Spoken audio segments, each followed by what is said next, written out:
l'Afrique a beaucoup de ressources. L'Afrique a beaucoup aussi de ressources humaines, mais l'Afrique doit maintenant changer la structure de son économie, qui est une structure essentiellement tournée vers l'extérieur, vers l'exportation de produits de base et de produits miniers. Et de plus en plus, il faut transformer sur place, il faut ajouter de la valeur, sophistiquer les produits.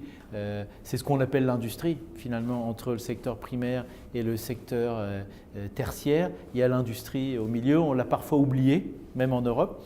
Mais en fait, on se rend compte, en regardant de très près, qu'il y a beaucoup d'emplois dans l'industrie qui évidemment génèrent des emplois dans le secteur tertiaire, mais aussi dans le secteur primaire. Et par exemple, en Europe, on estime que sur 100 emplois dans l'industrie, il y en a 60 dans les services. Aussi que parfois, quand vous perdez un emploi, c'est ce qui arrive beaucoup en Europe en ce moment, un emploi dans l'industrie, vous en perdez parfois 2 ou 3 dans les services. Et donc, on avait oublié que l'industrie avait un rôle central en fait dans les économies. Et il y a maintenant un réveil, une reconsidération de la place de l'industrie, à la fois dans les politiques de développement. En Afrique, par exemple, l'Afrique a remis l'industrialisation, la renaissance industrielle, le développement industriel, une grande priorité au niveau des chefs d'État, au niveau de tous les gouvernements, des communautés économiques régionales et des secteurs privés. Maintenant, la grande priorité, c'est vraiment créer des emplois, comment dynamiser ce secteur privé. Et en Europe, l'Union européenne a adopté récemment, le 22 janvier, une grande communication sur la renaissance industrielle européenne. Et donc, l'Europe aussi a mis ça de nouveau, cette priorité. Par ailleurs, l'Union européenne a adopté une nouvelle politique de développement qui a placé vraiment le secteur privé de façon centrale, qu'il s'agisse de l'agriculture ou de l'agro-industrie, qu'il s'agisse de l'énergie, qu'il s'agisse de l'industrie. Maintenant, les secteurs dont ils appellent les secteurs qui sont les vrais moteurs du développement ont été remis au centre de la politique de développement. Et il y a d'ailleurs une nouvelle politique qui est en train d'être finalisée sur la contribution du secteur privé pour le développement, pour la croissance inclusive et durable.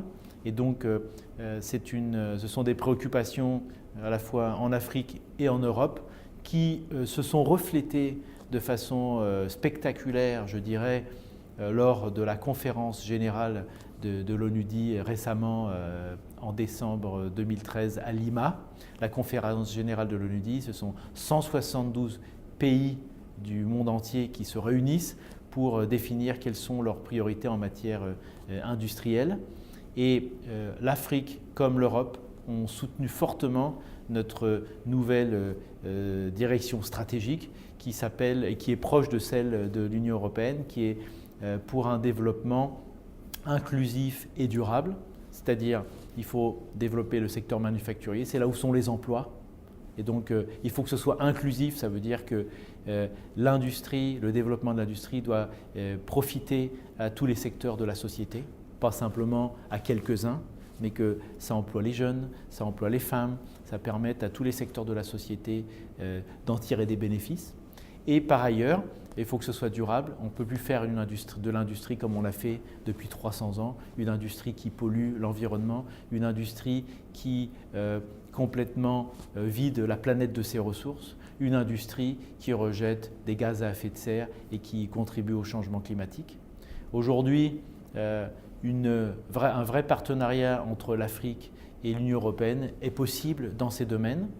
L'Afrique a énormément de ressources dont l'Europe a besoin, mais l'Afrique, pour entrer dans cette nouvel développement par les chaînes de valeur, a besoin de développer ses ressources humaines et les capacités techniques des ressources humaines de travailler dans le secteur manufacturier.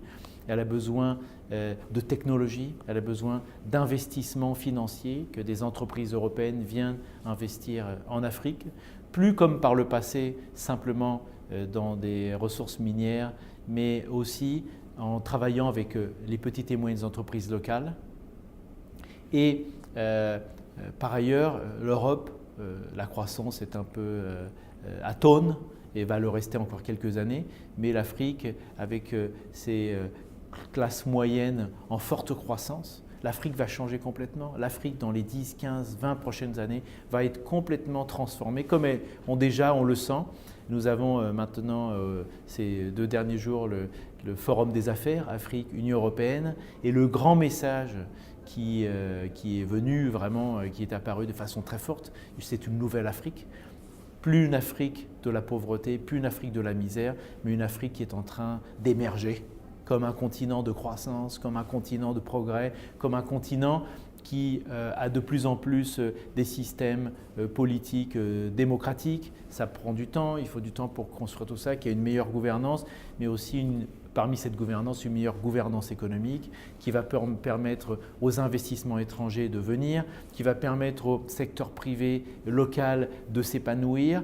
Et pour que tout cela marche, pour accélérer, parce que ce processus est en marche, mais comment faire pour l'accélérer? Comment faire aussi pour qu'il soit à la mesure des défis, avec 1 milliard en plus d'habitants en Afrique dans les 40 prochaines années, la croissance économique, même si elle est de 7% par an, 8% par an, ça ne suffira pas pour compenser, pour absorber toute la croissance démographique. Donc il faudra des taux supérieurs à 10%. Et donc comment faire pour passer de 6, 7, 8 à 10 ou 12%? Il faut des investissements. Et pour cela, il faut des politiques qui soient menées ensemble, approuvées par aussi bien les Africains que les Européens, pas seulement au niveau des gouvernements, mais aussi que les secteurs privés puissent enfin se parler, travailler ensemble. Et pour ça, il faut évidemment qu'il y ait en Afrique un gros effort pour la normalisation industrielle, pour faire que quand les entreprises européennes ou d'autres continents viennent travailler en Afrique, elles puissent travailler en parlant le même langage. Le même langage dans le monde industriel, ce sont les processus, processus de production, tout ce qui sont les normes de qualité, les normes de production.